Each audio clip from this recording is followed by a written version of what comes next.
پیارے دوست اور بزرگوں، آج ہمارا معاشرہ کس طرح گندگی میں رچا بسا ہوا ہے۔ ہمارے معاشرے کا ماحول اس حد تک گندا ہو گیا ہے کہ حلال اور حرام کی تمیز یکسر اٹھا کر رکھ دی گئی ہے۔ ہم لوگ نفس امارہ کے تابع ہو کر رہ گئے ہیں، نہ حلال کو حلال سمجھتے ہیں نہ حرام کو حرام سمجھتے، بلکہ جو دل میں آیا اسی کو کر ڈالا، حالانکہ یہ کامیابی اور کامرانی کی دلیل نہیں ہے۔ میرے پیارے دوست اور بزرگوں، میں آپ کو بتاتا چلوں، حلال کمانا بھی، حلال کھانا بھی ایک عبادت ہے۔ شریعت اسلامیہ میں حلال کمائی کرنا ایک مستقل عبادت ہے۔ عبادت صرف مسجدوں میں رہنا، مدرسوں میں رہنا، تبلیغ کرنا، جماعتوں میں جانا اور دینی تنظیموں تک ہی محدود نہیں ہے، بلکہ مسلمانوں کی زندگی کا ہر ایک حصہ، ہر ایک گوشہ، ہر ایک لمحہ جو محبوب کریم صلی اللہ علیہ وسلم کے طریقہ پر گزرتا ہو وہ عبادت میں داخل۔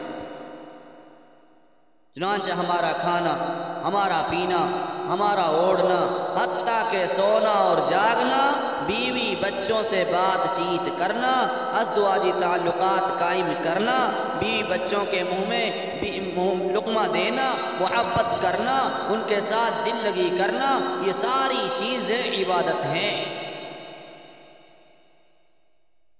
میرے پیارے دوست اور بزرگوں، اللہ تبارک و تعالی نے قرآن مجید میں اپنے محبوب اور معصوم بندوں کو ہدایت دی، ایک یہ کہ کھانا حلال اور پاکیزہ کھاؤ، دوسرا یہ کہ نیک عمل کرو، صالح عمل۔ یا ایھا الرسل کلوا من الطیبات واعملوا صالحا۔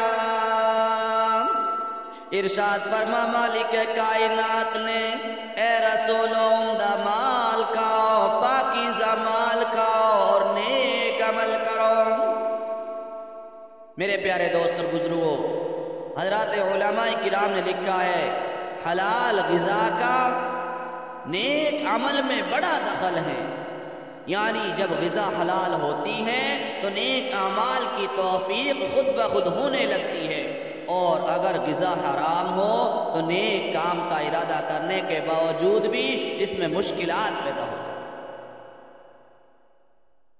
آپ کو سامنے میں بات رکھتا ہوں، ایک آدمی مارکیٹ گیا، کمپنی گیا، گاڑی لایا، اب گاڑی کو روڈ پر چلاتا ہے، گاڑی میں نیم بنے ہوئے ہیں، اس ٹنکی میں پانی ڈالنا ہے، اس پہ ڈیزل یا پیٹرول ڈالنا ہے، اور جب گاڑی کو چلانا ہے راستے میں تو بیلٹ لگا کر چلانا ہے، اتنی سپیڈ پہ چلانا ہے، اور گاڑی چلاتا ہے، پیٹرول کی ٹنکی میں پانی ڈال کر چلاتا ہے، بیلٹ لگا کر نہیں چلاتا۔ اب پکڑنے والا پکڑتا ہے، روکتا ہے، کارروائی کرتا ہے، تو اسے پوچھ لے بھئی تو نے اس طرح کیوں کیا، یہ حرکت کیوں کی؟ وہ کہتا ہے میری گاڑی ہے، میں نے 20 لاکھ روپے دیے ہیں، میری مرضی میں جیسے چاہوں کروں۔ تو کیا آپ فیصلہ کریں دل پر ہاتھ رکھ کر، کیا اس کا جواب درست ہوگا؟ ہرگز نہیں۔ کیوں کہ جیسی گاڑی کمپنی نے بنائی ہے، جس طرح اس کا سسٹم رکھا ہے، گاڑی کو اسی سسٹم کے مطابق چلانا ہوگا۔ جو اصول اور قانون سرکار نے بنائے ہیں، پابندیاں کی ہیں، انہی پابندیوں کے تحت میں اس کو روڈ پر گاڑی کو چلانا ہوگا، تبھی اس کا گاڑی خریدنا، گاڑی کا رکھنا، گاڑی کا چلانا درست ہو۔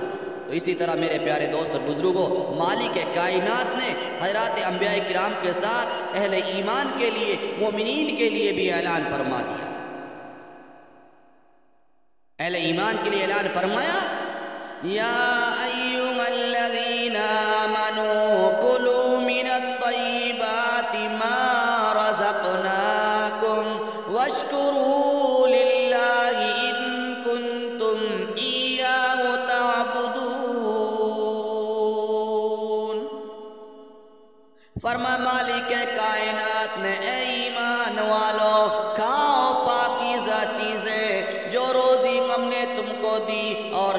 کرو اللہ کا اگر تم اسی کی بندگی کرتے ہو۔ پتہ چلا کہ پیدا کرنے والا جو مالک کائنات ہے، اس نے ہم کو جو پیدا کیا ہے تو ہمارے رزق کا بھی اس نے ہمارے لیے حصہ رکھ دیا ہے، اور ہمارے لیے پاکیزہ رزق کھانے کا حکم دیا ہے، حلال کھانے کا حکم۔ تو میرے پیارے دوست اور بزرگوں، اس لیے ہم جس طرح دوسری عبادتیں کرتے ہیں ان میں سے اپنی روزی بھی ہم حلال تلاش کریں، حلال طریقہ سے کھائیں، تو یہ بھی ہمارے لیے عبادت بن جاتی ہے۔ اس آیت کریمہ کی تفسیر میں علماء اکرام نے لکھا ہے کہ تمام رازقوں کا رازق، تمام خالقوں کا خالق اللہ سبحانہ و تعالی ہی ہے۔ وہ جس چیز کو حلال کرے وہ حلال ہے، اور وہ جس چیز کو حرام کرے وہ حرام ہے۔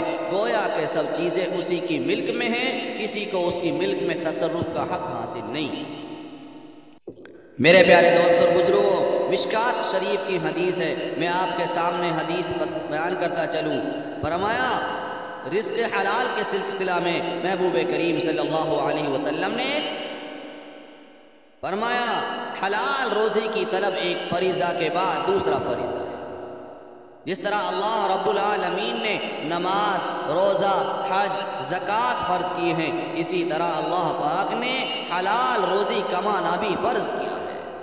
اور میرے پیارے دوست اور بزرگوں، میں آپ کو بتاتا چلوں حلال روزی کمانے والا اللہ کو بہت پسند ہے۔ میرے آقا و مولا جناب محمد رسول اللہ صلی اللہ علیہ وسلم نے فرمایا، یعنی اپنے ہاتھ سے کمانے والا اللہ کا حبیب اور دوست ہے۔ اللہ تبارک و تعالیٰ کی دوستی بڑی ریاضتوں، محنتوں اور کوششوں کے بعد ملتی ہے۔ جس کو اللہ کی دوستی نصیب ہو گئی وہ بڑی عظمتوں اور نعمتوں سے نوازا گیا۔ اس لیے حلال کھاؤ، حلال طریقے سے کماؤ، حلال طریقے سے استعمال کرو۔ اللہ پاک ہم کو قبول فرمائے۔